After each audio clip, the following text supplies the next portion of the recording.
கர்த்தருக்கு மகிமை உண்டாகட்டும். ஆண்டவரும் அருமை இரட்சகருமாகிய இயேசு கிறிஸ்துவின் நாமத்தினாலே இந்த காலை வேளையிலே உங்களை வாழ்த்தி ஆசீர்வதிக்கிறேன். என்ன எப்படி இருக்கிறீங்க? நல்லா இருக்கிறீங்களா? நீங்கள் நல்லா இருக்கணும். நல்லா இருப்பதற்காக தினந்தோறும் எங்களுடைய பிரார்த்தனைகளிலே ஜெபத்திலே நாங்கள் நினைத்துக் கொள்கிறோம். ஒரு முறை இப்படி ஒரு சம்பவம் நடந்துச்சுங்க. ஒரு பெரிய நல்ல ஒரு ஐஸ்வர்யவான், அவரிடத்துல பணம், படிப்பு, அழகு, அறிவு, திறமைகள் எல்லாம் ஒரு காரில் ஒரு பக்கம் அப்படியே போய் கொண்டு இருக்கிறாங்க. ஆனால் இவ்வளவு இருந்தும் பாருங்க, மனுஷனுடைய வாழ்க்கையில சமாதானம் என்பது இல்லை. ஒரே சஞ்சலமும் துக்கமும். பணம் நிறையா இருக்குது, காசு பணம் நிறையா இருக்கு, மனசுல நிம்மதி இல்லாம அந்த பக்கம் போய் கொண்டு இருக்கிறான். அதே இடத்துல பார்க்கும்போது ஒரு மனிதன் ஏற்றம் இறைத்து கொண்டிருக்கிறான்.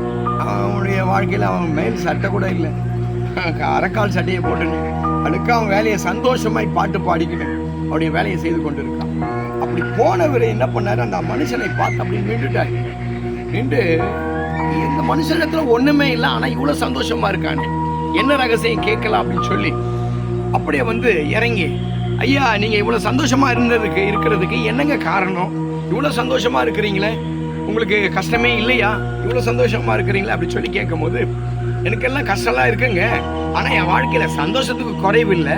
ஏன்னு கேட்டீங்கன்னா, ஒரு 4 காரியத்தை நான் பின்பற்றுறேன். அந்த காரியம் 4 காரியம் என்னன்னு உங்களுக்கு சொன்னா புரியாது, வாங்க அப்படி சொல்லி கூட்டிட்டு போனாலும். ஒரு சின்ன ஒரு வீடுங்க, குடிசை வீடு. அந்த ஓலை வீட்டுக்குள்ள இவங்க உள்ள 2 பேரும் நுழையிறாங்க. நுழைஞ்சு காட்டுறாராம். ஒரு வயதான ஒரு தம்பதிகள் உட்கார்ந்து கொஞ்சம் கூட குடிச்சுன்னு இருக்காங்க. ஐயா இவங்க தான்ப்பா என்னை பெற்றவங்க, என்னுடைய தாய் தகப்பன், வயசாயிடுச்சு, சின்ன வயசுல இவங்க என்னை காப்பாத்தினாங்க, இன்றைக்கு இவர்களை நான் காப்பாத்துகிறேன் என்று சொல்லி, இது என்னுடைய கடன் ஐயா, இந்த கடனை நான் கொடுத்துன்னு இருக்கேன், ஒவ்வொரு நாளும் கொடுத்துன்னு இருக்கேன், இந்த கடனை நான் அடைச்சுன்னு இருக்கிறேன் அப்படின்னு சொன்னாராம். திருப்பி கொஞ்ச தூரத்தில் அப்படி திரும்பி பார்த்து உடனே அந்த மனைவி ஒருத்தன் கொஞ்சம் கூழ குடிச்சுன்னு இருந்தான். ஐயா இவன் என் மனைவி, இவளை போஷித்து காப்பாற்ற வேண்டியது என்னுடைய கடமை, என்னை நம்பி வந்துட்டா, அதனால இவளுக்கு கொடுக்க வேண்டியது என்னுடைய கடமை, இந்த கடமையை நான் சரியா செய்கிறேன். கொஞ்சம் அப்படியே பார்க்கும்போது 2 பிள்ளைங்க, அந்த பிள்ளைங்களும் அதே தான் சாப்பிட்டு இருந்தாங்க.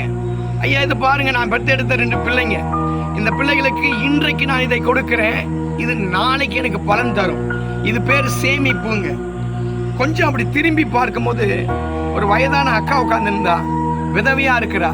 இவளை நான் பார்க்க வேண்டிய அவசியம் இல்லை, ஆனாலும் நான் பார்க்கிறேன். ஏன் தெரியுங்களா? இது நான் செய்கிறதான தர்மம். ஐயா ஒரு மனுஷனுடைய வாழ்க்கையில இந்த 4 காரியம் ரொம்ப முக்கியம். கடன் இருக்கக்கூடாது, பெற்றவங்களுக்கு செய்ய வேண்டிய கடனை செஞ்சிடணும், கடமையில ஒரு நாளும் தவறக்கூடாது. ஒரு நல்ல ஒரு தலைவர் சொன்னாரு, கடமை கண்ணியம் கட்டுப்பாடு என்று சொல்லி கடமையை சரியா செஞ்சிடணும்.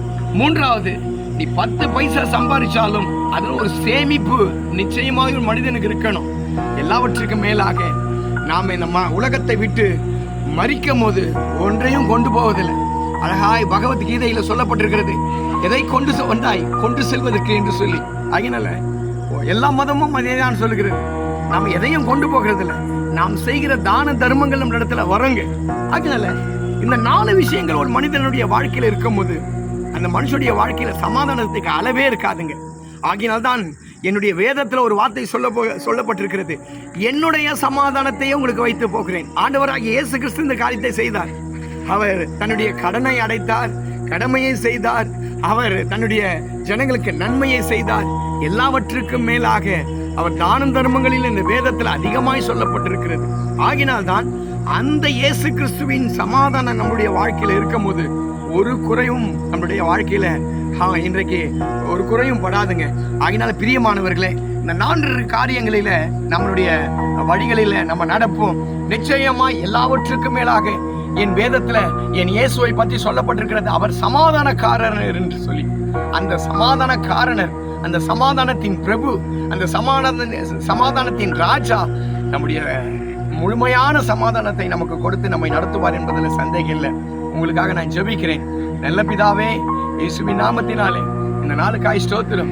கர்த்தாவே, ஒவ்வொரு அப்பா பிள்ளைங்களுடைய வாழ்க்கையில யாரெல்லாம் சமாதானம் இல்லாமல் அலைந்து கொண்டு இருக்கிறாங்களோ, யாரெல்லாம் சமாதானத்தை தேடி அலைந்து கொண்டு இருக்கிறார்களோ, உங்களுடைய வாழ்க்கையில ஒரு சமாதானத்தை இந்த காலை வேளையில கட்டளிடும்படி ஆட்சேபிக்கிறையா. திருக்கணத்துல தாழ்த்துகிறோம், ஒப்பு கொடுக்கிறோம். பெரிய காரியங்களை செய்யுங்க, உன் நாமம் மகிமைப்படுத்தும். இயேசுவின் நாமத்தில் ஜெபிக்கிற நல்ல பிதாவே, ஆமேன், ஆமேன். God bless you. கர்த்தர் உங்களை ஆசீர்வதிக்கட்டும். இந்த நாள் இனிய நாளாய் அமையட்டும். Praise the Lord.